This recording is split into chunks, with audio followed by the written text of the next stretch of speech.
I see you in the beauty of the flowers and the rain. I see you between the lines of a sweet refrain. I'm so blessed, my Lord, I can see you. Even when I'm lonely and in pain, I see you in the beauty of the stars at night. I see you in my life, I feel alright. A pleasant day to everyone. Today, we shall be discussing Philippine literatures in the Spanish and American colonial era. Again, I'm Sir Christian Jos M. Obanya, a faculty of SMU Senior High School. These are our expected outcomes. So at the end of this lesson, you should be able to first identify the dominant Philippine literary conventions and genre during the Spanish and American colonization. So what are the specific literary forms which emerge during these periods alongside with their characteristics? And of course, you should be able to analyze a text based on its literary and historical context. First, at Philippine literatures in the Spanish colonial era, that is from 1565 to 1890. Hispanizing the Philippines. So, the domination of the Philippines by the Spanish colonial power was not only geographical but cultural. This means na the Spaniards did not only want our lands, well, because our country was very strategic. It has a very strategic location. May mga nagsasabi nga na experts na once you control the Philippines or once you establish power in the Philippines, you are able to control many parts of Asia and even the Pacific. That's why a lot of countries have shown interest in colonizing our country because of its very strategic location. But dito, sinasabi ng point na to that the Spaniards did not only want our lands, rather they also want our people.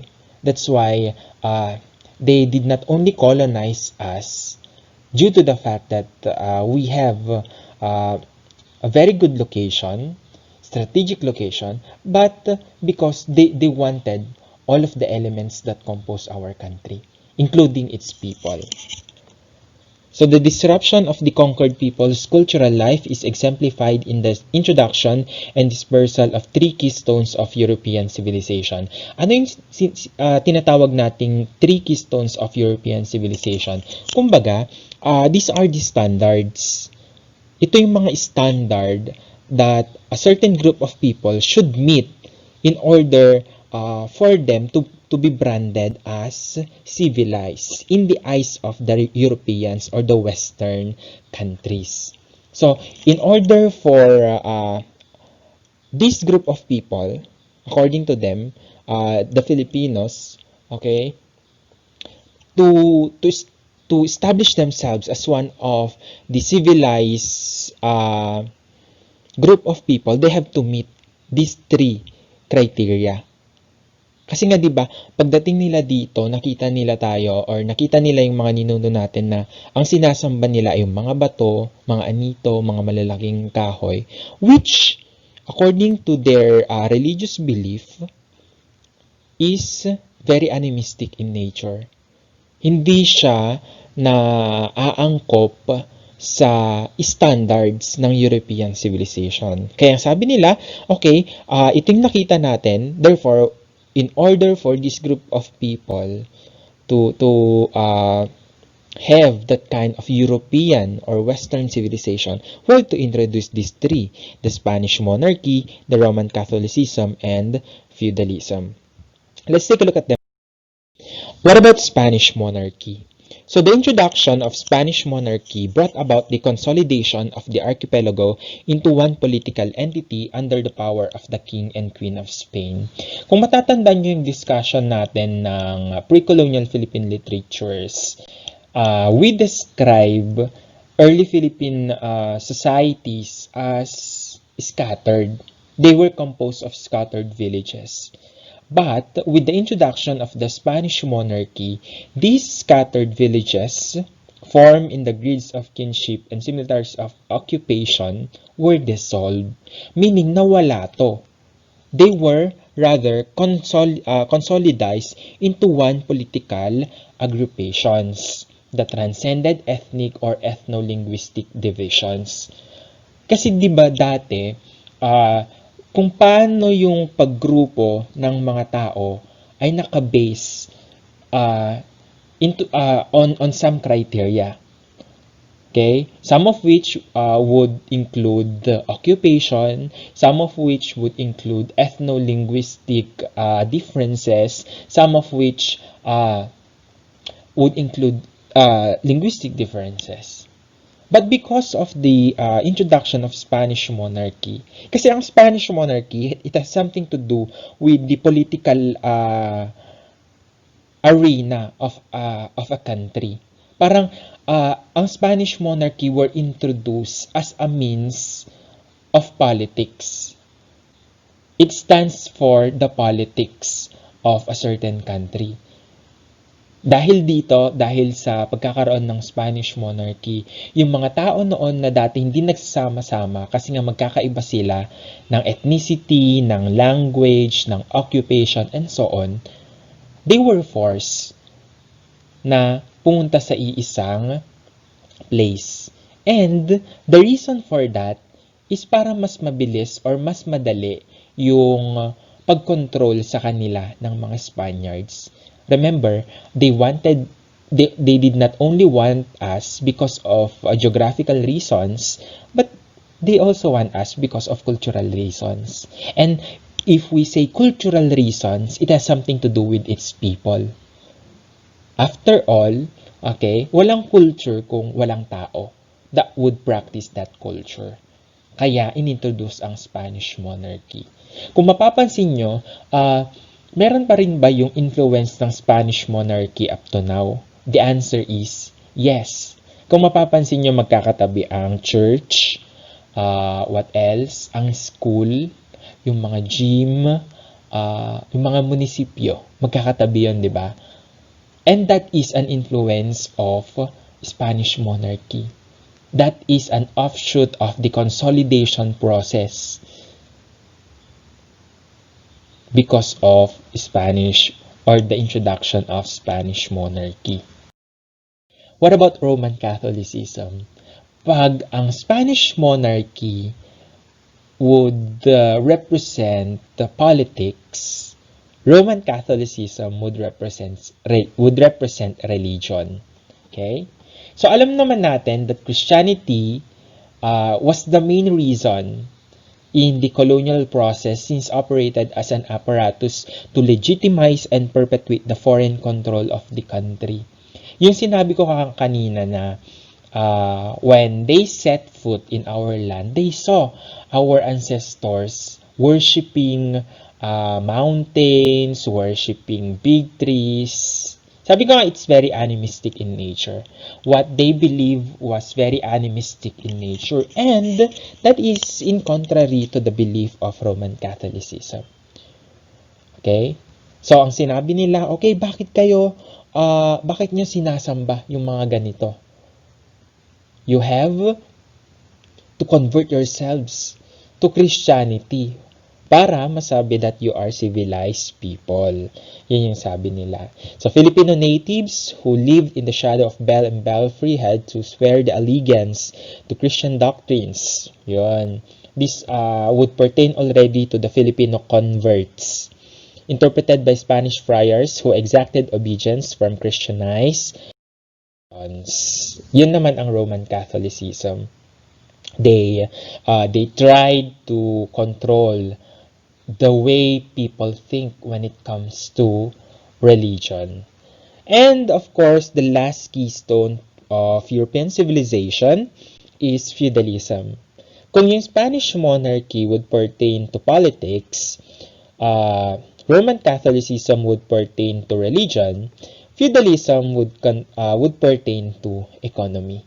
So, kompleto na yung three aspects na yon: politics, religion, economy. Okay? What about feudalism? The consolidation process in order to facilitate foreign power in the country is, however, subverted by the dichotomies or the divisions created by the introduction of feudalism and Christianity. So the multicultural Filipino society was transformed with the introduction of feudalism that made Philippines a part of the world. If you are very familiar with the concept of the landlord and the servant, na yung landlord ang may-ari ng lupa and the servant is the one working for the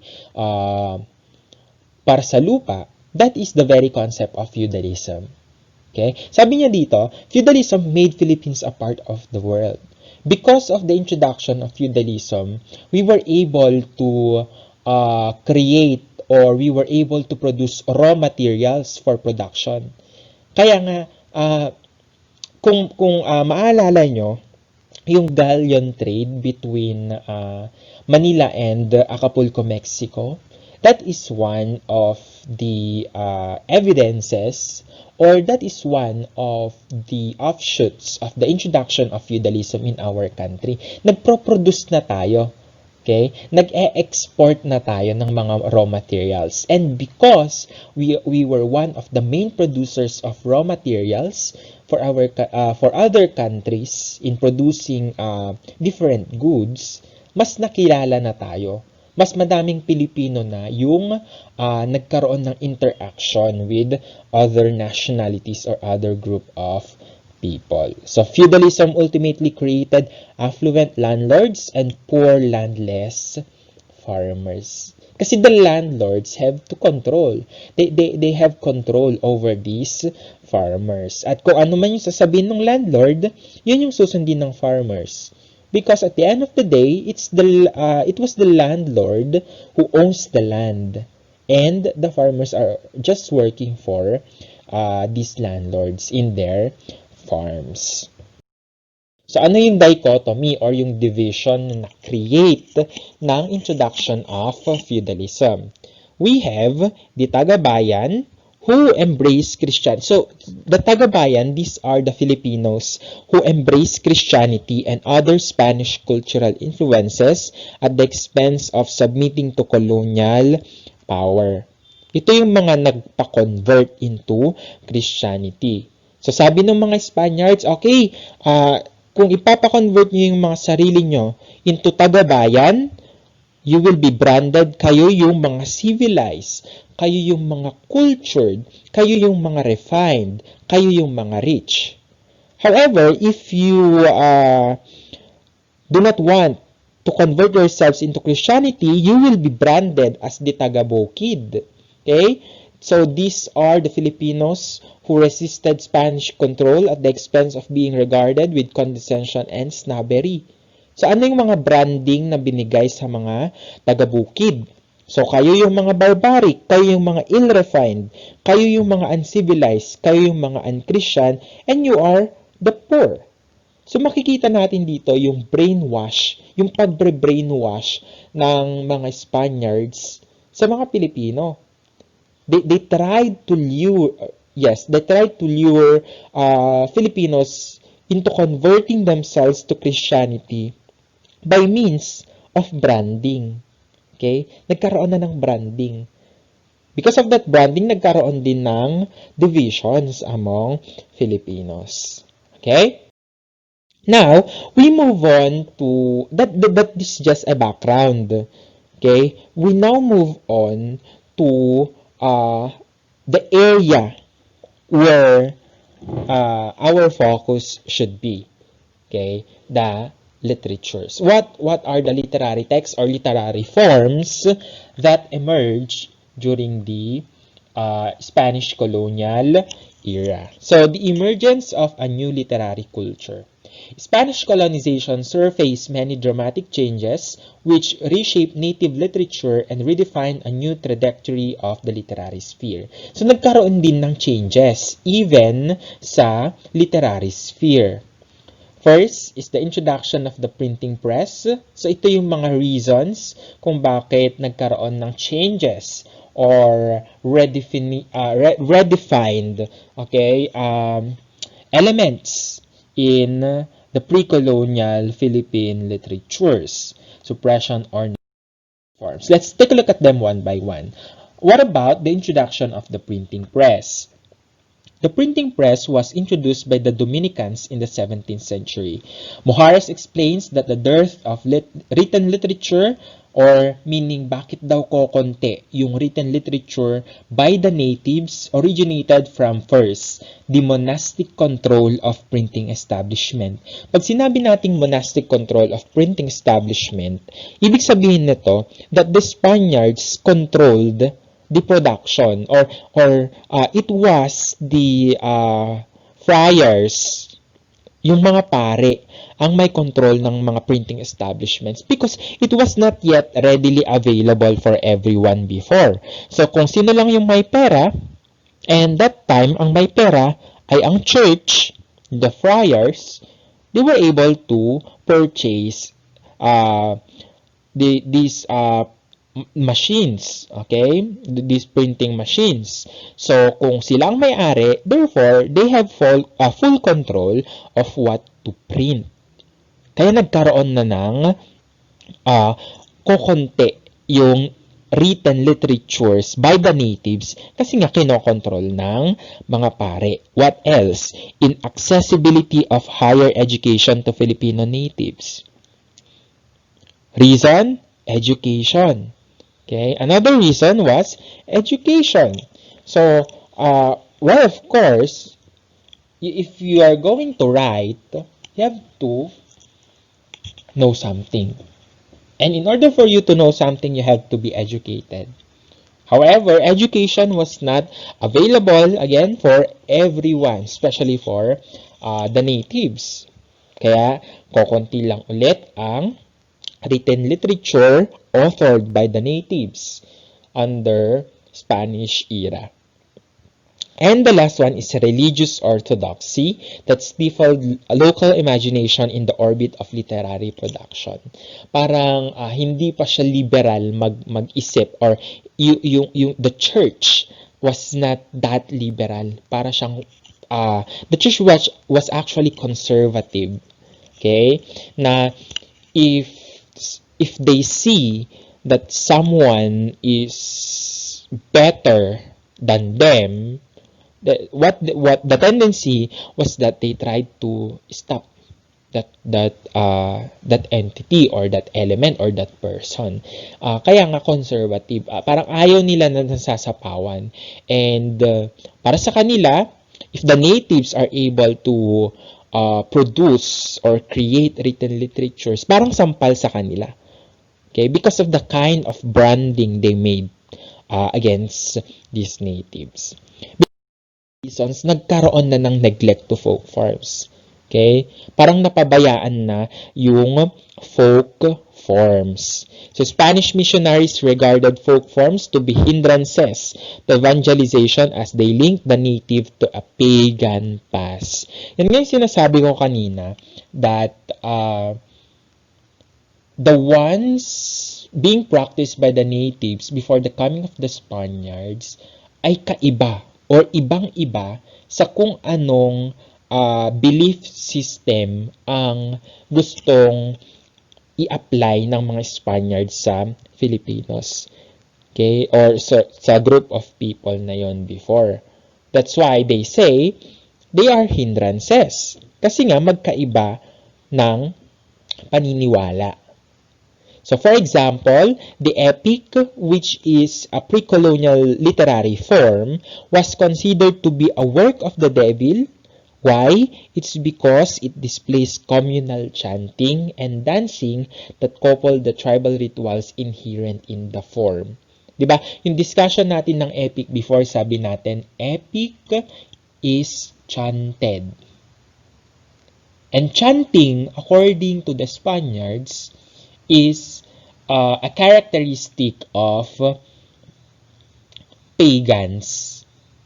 Very pagan yung chanting. Kaya sabi nila, that's very pagan, therefore, that's a hindrance to evangelization or to conversion of these people to. Okay? So the withering away of popularity of the epic, compounded by the rise of literacy and an evolving socio-economic organization, was further facilitated by a nascent Christianized epic form we call Passion. Okay? So pag tinanong kayo later on, what is that Christianized epic form? We call it Passion. Okay? Ngayon, nagkaroon naman ng dalawang forms under Spanish colonization. We have literature as accommodation and literature as resistance. So, ano yung mga literary forms na na-produce that we consider as literature as accommodation? So, the European cultural influences that pervaded the country did not completely erode folk literature. Although they tried to introduce new elements in or literary elements to us, the Spanish or the Spaniards did not succeed in completely destroying the literary culture that we have before them. So what they did was to what? Modify and introduce foreign literary forms as they took roots in the soil of folk narrative tradition. Yan yung tinatawag nating literature as accommodation. Pag sinabi nating literature as accommodation, it is the assimilation of foreign elements into the local experience and the local or the adaptation of the local experience to new conditions. So since they could not completely erode the folk literary culture or folk literature, ang ginawa nila is just to modify it. Kaya nga accommodation, not completely destroy it, but to modify it.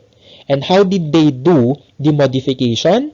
By means of assimilating or inserting foreign elements into the folk literary forms. Yun yung tinatawag nating literature as accommodation.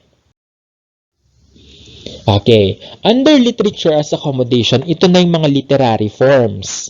The first one are the metrical romances. Metrical romances are verse narratives revolving around the life and adventures of noble persons, a subject matter generally derived from Spanish ballads. So, paano siya naging literature as accommodation? Kung babalikan natin yung folk literary forms, ang metrical romances, para siyang epic. Or, legends. Kasi life and adventures of noble persons. Okay? So, under metrical romances, we have two forms. The first one is the corrido. This presents noble characters with supernatural powers and it is meant to be read, binabasa. An example of which is Ibong Adarna by Jose de la Cruz. And another one under metrical romances, we have awit, characterized by the absence of characters with supernatural powers, and it is meant to be sung. An example of which is Florante at Laura by Francisco Baltasar. Okay? We also have Passion and Sinaculo. Alongside undertakings to propagandize for the spread of Christianity is the Passion, which chronicles the life of Christ centering on his passion and crucifixion. It is chanted. Chanting is an inherent element in epics. So, yung epic ay nagkaroon ng Spanish version. Kaya siya accommodation. So, hindi nila completely ma-destroy ang epic, therefore, they inserted foreign element in it. So, under this one, ano yung foreign element? Yung insertion of the life of or the concept of Jesus Christ. Okay? So, yon. It is chanted during the Lenten season and it's dramatized on stage. Anong pinagkaiba ng Passion and Sinaculo? Passion is something that is chanted, something that is read. It's the written form. While Sinaculo is the dramatized form of Passion. Passion yung binabasa, Sinaculo yung what? yun yung pinapanood. Okay? For example, or an example of this, we have ang Mahal na Pasyon ni Jesu Cristo ang Panginang Nasyon by Gaspar Aquino de Belen in 1704. We also have hagiographical accounts. Hagiographical accounts are religious accounts that include saints' lives, sermons, dialogues, exempla, and others. They are meant to foster and naturalize Spanish colonial power. So they cultivated among the Filipinos the desire to model their lives after admirable Christian heroes whose life of religious piety, humility, and courage. So nandun na, makikita nyo dito na nandun na yung mga Christian elements. Di ba nga, Christianity was first introduced to us by the Spaniards. So, even in the literary productions that we had before, nagkaroon na ng Christian elements dito. An influence made by the Spaniards. Example, we have Barlan at Josaphat. What else? We also have anatomies of conduct. The polarity between the Tagabayan and Taga-Bukid cultures is ingrained in books prescriptive of socially acceptable behavior.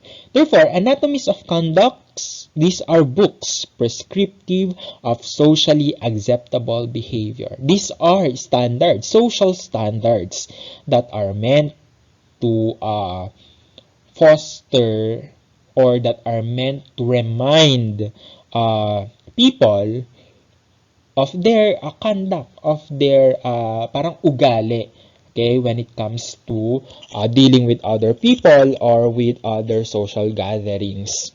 These include Manual de Urbanidad and rule books for civilized urban culture, which are expressed in, among other things, refined, decorous, and ceremonial life.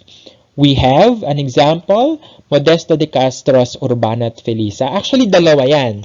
Modesto de Castro's Urbana at Felisa sa Piging, and the other one is Urbana at Felisa sa Katungkulan sa Bayan. Yung Urbana at Felisa sa Piging, it talks about etiquette, okay, in social gathering sa kainan. Ano yung mga dapat na gawin pag pupunta sa kainan? Anong mga hindi dapat gawin pag nasa kainan? The other one, Urbana at Felisa, sa katungkulan sa bayan. So, ito naman talks about the things that politicians must do and must not do. Okay? So, these are series of letters. Urbana at Felisa are series of letters, okay, sent to Honesto, their little brother. Okay, yun yung literature as accommodation. Now, ano naman yung isa ng sinasabi ko kanina, literature as resistance. Pag literature as accommodation, yun na, incorporation of foreign elements. Pero, pag literature as resistance naman, ito na yung mga literary texts that resisted or they were used to show disagreement with the Spanish authorities before that controlled our country. So, paano ba nagkaroon ng literature as resistance? The 19th century witnessed dramatic changes that had far-reaching impact on Spanish colonial rule in the Philippines. First one is the opening of Suez Canal in 1869. Dati kasi, nung wala pa yung Suez Canal, you have to take the long route in order to reach other countries, especially Western countries reaching Asian countries. But because of this opening of Suez Canal, mas napadali na yung paglalakbay ng mga Western countries to other countries. At kung mas madali na yung paglalakbay, mas madaming tao ang naengganyo to circumnavigate the globe. And by that, more and more Filipinos were given the opportunity to have contact with other nationalities. And as they trade with one another, they did not only trade goods, but they also trade ideas with one another. Kaya doon nagkaroon ng idea. Doon nagkaroon ng, idea yung mga Filipinos before about their or about social realities that are happening in during those times under the Spanish colonial rule. Bakit kayo free? Bakit kami merong Spaniards that are ruling for us? Okay, so nagkaroon na ng liberal ideas. State control of public education, nagkaroon na ng public education through creation of Commission on Public Instruction, and of course, provision of teacher training program in line with pursuit of establishing public school system. You know what? This is just a trivia. The Philippines was the first Asian country to be given Western education. Okay? Tayo yung pinakaunang country in Asia to adopt Western educational system. Okay? This one, the public school system was actually lifted or was actually promulgated by the then Queen Elizabeth. I don't know if the first or the second, basta si Queen Elizabeth. Siya yung nagsabi na, okay, mag-establish tayo ng public school system sa Pilipinas. Kaya ngayon yung sinasabi ko kanina, that we were the first country to be given Western education. Diba? That was a prestige. Okay? So, provision of teacher training program, may mga Pilipino nang naging teacher. Kasi nga, they have to man the public school system. So, and of course, the widespread use of vernacular. Pag sinabi nating vernacular, it's the local language, especially in the case of local newspapers. Paano to naging isang reason kung bakit nagkaroon ng literature as resistance or production of literary texts that resisted Spanish control? Well, of course, hindi lahat ng mga Spaniards nakakaintindi ng vernacular or the local language. So, Filipinos made use of the local language para mag-influence ng other Filipinos, especially the way they think. Okay, nagkaroon ng mga underground publications, just like in the Marcos years, kasi bawal. Okay, pero it reached a lot of people.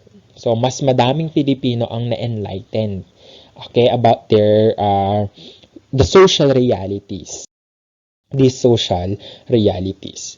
So, literature served the ends of the colonial masters in Hispanizing the country, meaning it was literature that the Spaniards used to colonize us, but it was also the same literature that Filipinos made use in order to decolonize us.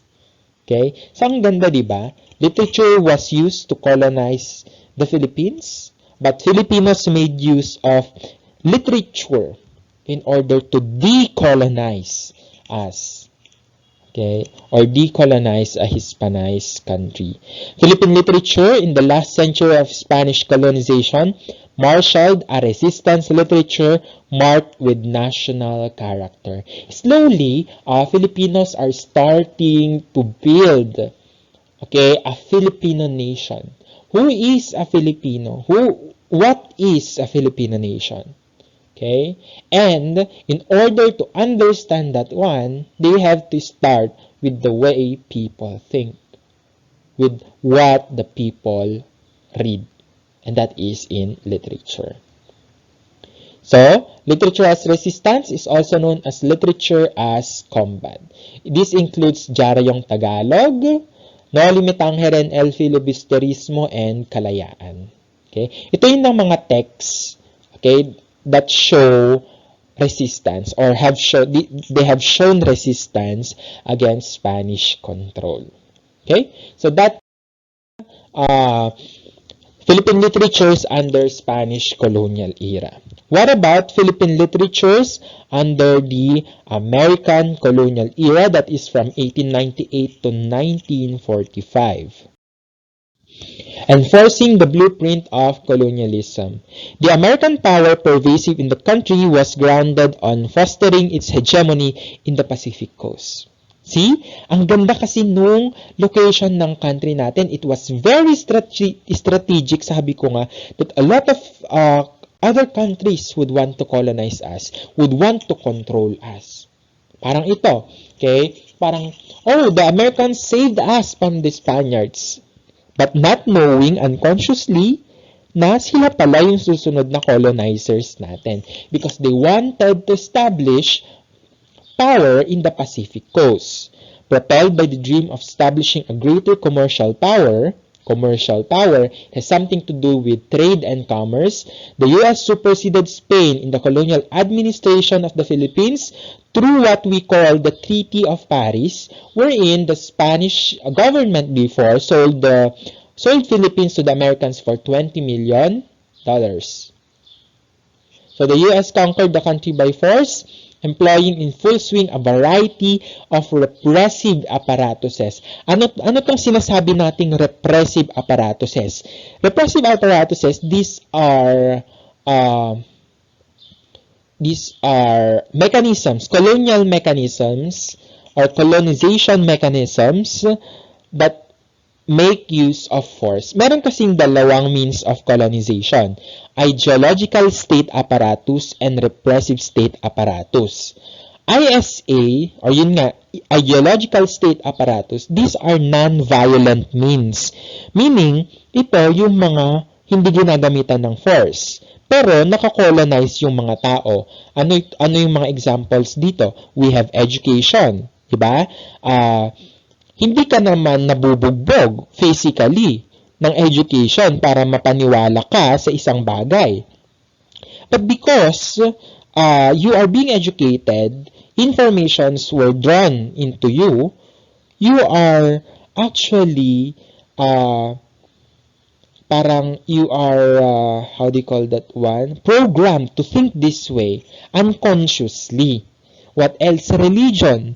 Okay, kaya nga may mga pinapaniwalaan tayo kasi nga ganun tayo ni-raise, ganun tayo pre-program na mag-isip. Okay? Is that a form of colonization? Yes, that is a form of colonization, but it's a subtle form, the ISA. Kasi nga, sabi ko nga, hindi ka naman nasasaktan, hindi ka naman physically na nabubugbog. Unlike sa repressive apparatus, or repressive state apparatus or the RSA, ito naman yung mga violent means. Okay, may mga pagbabanta na dito which includes police power, laws, or yung mga batas, yon. Parang, okay, kung hindi mo to susundin, makukulong ka. So there is fear, establishment of fear, the establishment of authority. Okay, ganun ang repressive state apparatus. Now, ang main difference ng dalawa, aside from the violence or non-violence for ISA, is mas nagtatagal ang ISA kesa sa RSA. Ang ISA kasi, it has something to do with conditioning the mind. Okay? Pag nabugbog ka, pagkatapos yan, mahihilom din. Pero the way you think, grabe yung impact. Matagal yung impact. Kaya nga until now, we have a very Western mentality. Kasi nga, it was, or we made use of Western education. Western educational system tayo. Okay? And education, sabi ko nga, is an ISA. It has something to do with controlling the way people think. So yun, kaya nga very Western yung colonial mentality natin. Western mentality meron tayo. We prefer branded, imported things over local productions. Because that's the way we were programmed by our educational system. So, ano tong mga laws na to?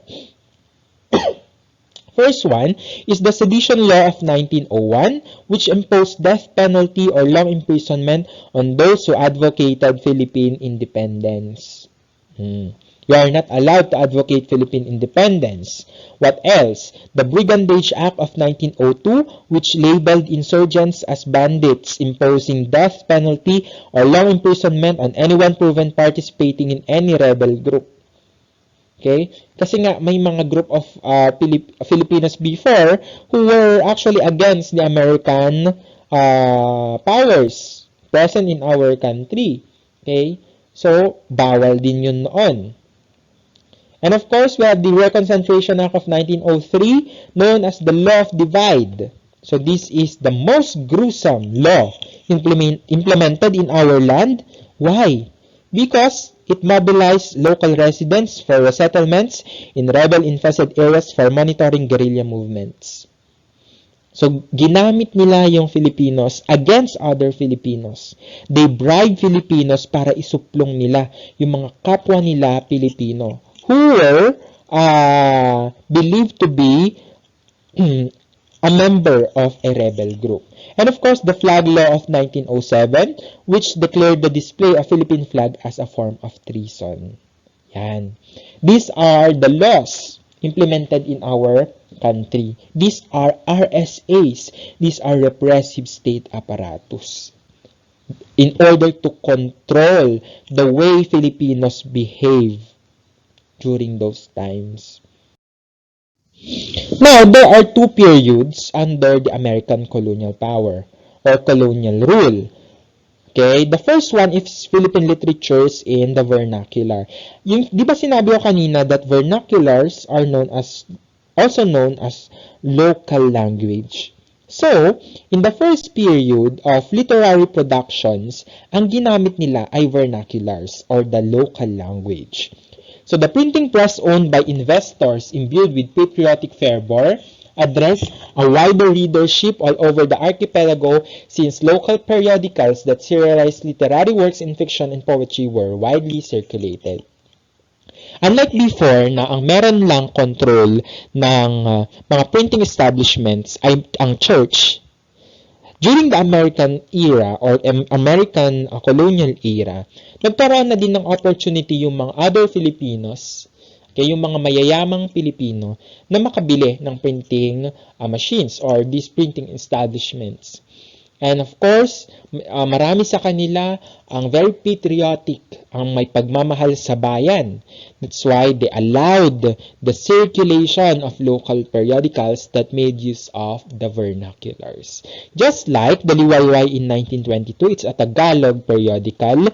Banawag is an Ilocano periodical, which saw its first publication in 1934. We also have Hiligaynon in 1934 and Bisaya in 1930. For the first period of Philippine literatures, okay, which is Philippine literature in vernacular, there were actually two forms which emerged. The first one is zarzuela. It's a theater form originating from the Euro-Hispanic literary tradition that paints various scenes from Filipino landscapes, or these are everyday or day-to-day Filipino activities like they washing their clothes sa batis and so on. Ito yung mga usual scenes, okay, sa life ng mga Filipinos. And we also have allegory, so a theater form that concretizes abstract concepts and ideas. So they made use of something in order to represent a larger picture. That is allegory. Example of which is Tanikalang Ginto by Juan Abad. The second period, we have what we call Philippine literatures in English. So kung sa first period, they made use of the vernaculars, sa second period, they made use of English in the literary production. Philippine literature in English blossomed occasioned by the use of English as a medium of instruction and the founding of the University of the Philippines in 1908. Philippine writings in this period were then greatly influenced by American sensibilities. Okay? So, American culture. Very American.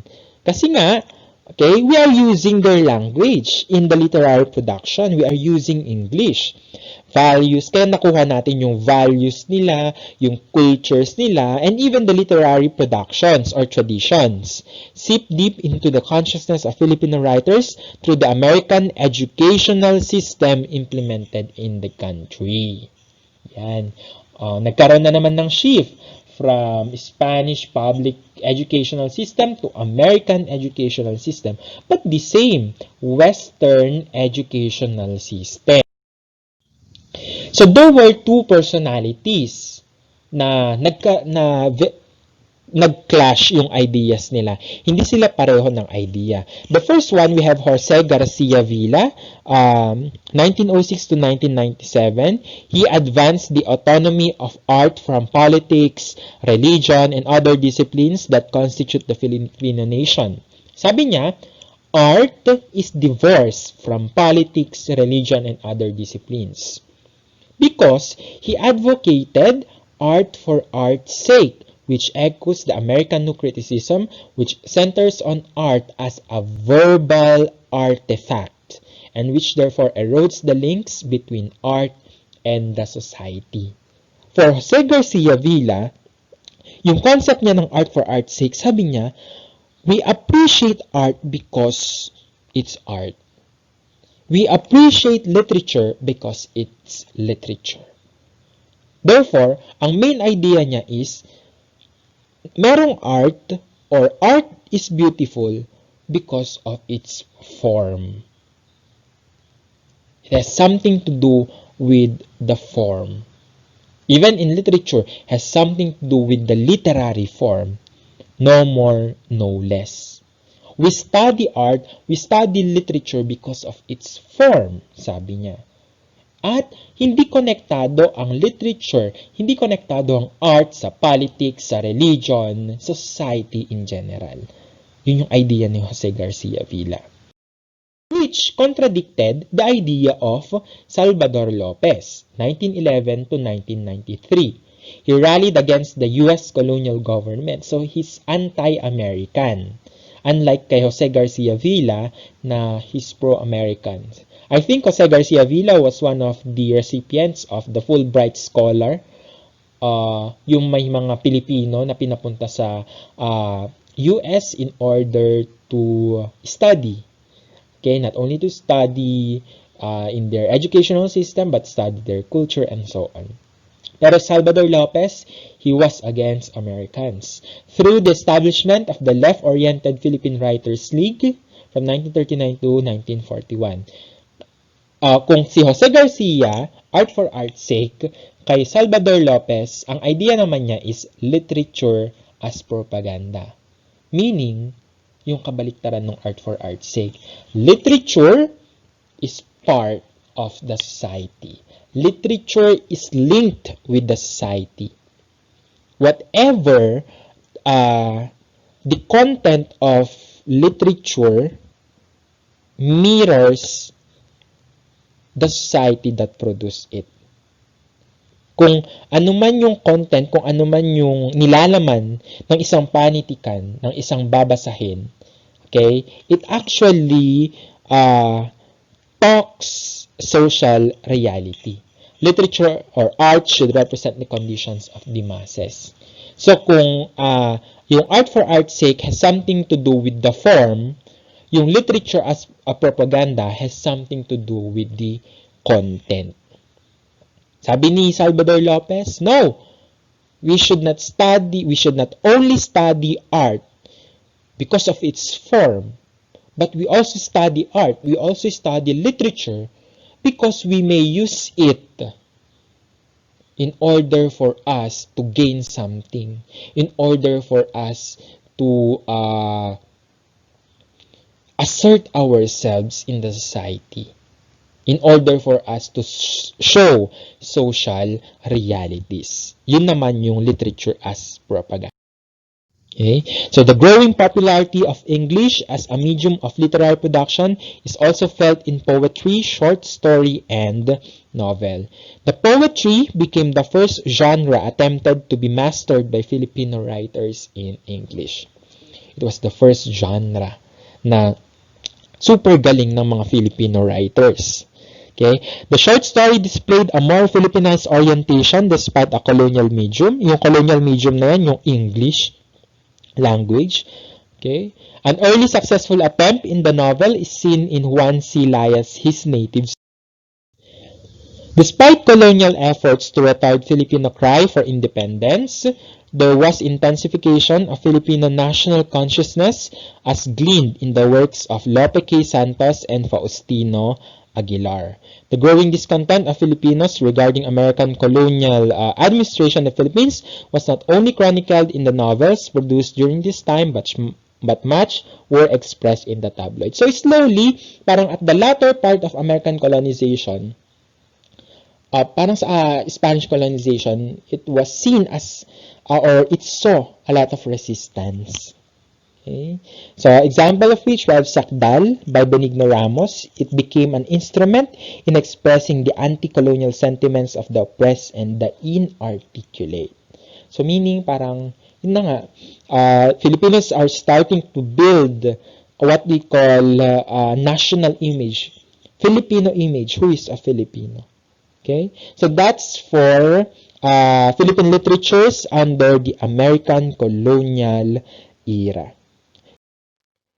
So, in summary, Philippine literatures which emerged during the Spanish colonial era can be characterized as a response to these colonial powers that were evident during those times. Those powers which controlled our Filipino ancestors during those times. So as we could see there, the texts that were produced at the beginning of Spanish colonization are somewhat texts that welcomed the coming of colonial powers, but at the latter part of their colonization, we could see already a shift into the purpose of these texts from a more welcoming forms of text into texts that try to outbalance the existing power dominating our country before. So at the latter part of their colonization, we could see that these texts were already used in order to counter the powers of the Spaniards. Same is true with the American colonization, how Philippine literatures blossomed in during the American colonization with the use of the vernaculars, with the use of the different local languages that we have, and of course at the latter part already the use of English coupled with the use of this language as our medium of instruction. So slowly at the latter part, many Filipino writers are already trying to accustom themselves using this foreign language. And we could see that somewhat they achieved this purpose of accustoming themselves in using this foreign language by or as evidenced by the existence of many literary productions authored by Filipino writers across the different genres. So we have a lot of Filipino writers who wrote in English language, in poetry, in fiction, in novels, in local and international magazines. Filipino writers dominated, okay, those genres using the foreign English as a foreign language. And based on these discussions, we could actually see that Philippine literatures during these periods have undergone a metamorphosis. It has seen a lot of changes. It has to transform itself in order to cater into the demands of the society. It has to be welcoming, as I've said, and at the same time, it has to be something that asserts itself as a means of countering the existence of powers in our society. So I hope you learned something from our lesson. And again, good day and God bless. If you still have questions, feel free to ask them in our group chats. Goodbye.